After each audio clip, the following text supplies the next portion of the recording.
Most of the time, debates about freedom in America separate the First and Second Amendments, but the truth is, they're inseparable.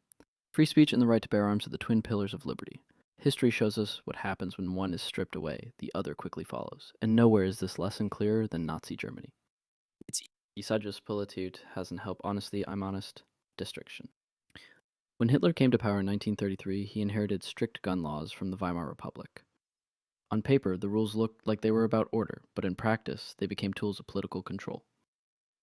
Police raided homes of political opponents, communists, social democrats, anyone who dared to criticize the new regime. At the same time, the Nazis silenced these critics with new speech laws. The Reichstag Fire Decree ended freedom of press and assembly. The Malicious Practices Act made criticizing the government illegal. Imagine that. No voice, no defense. That's how it started.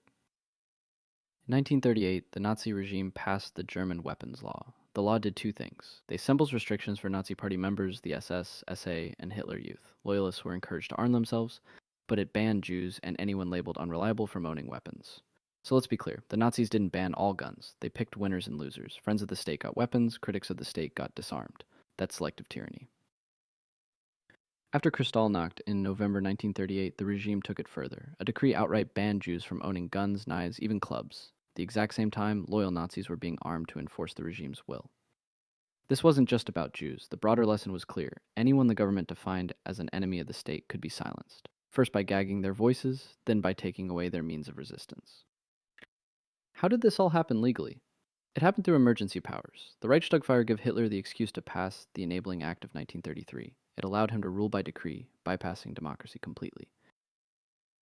Think about it. Rights that once seemed permanent vanished overnight. Free speech ended, opposition parties dissolved, critics were arrested, guns were confiscated, all under the justification of an emergency.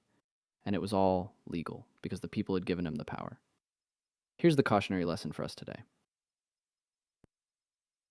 Just because we have both the First and Second Amendments now doesn't mean history can't repeat itself. All it takes is a crisis, a so-called emergency, and a leader willing to exploit it. The First Amendment protects your voice, the Second protects your ability to defend that voice.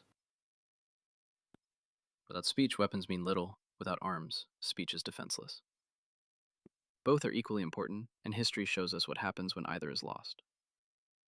That's why the Bill of Rights wasn't written as a suggestion. It was written as a safeguard against exactly the kind of tyranny that once rose in Germany.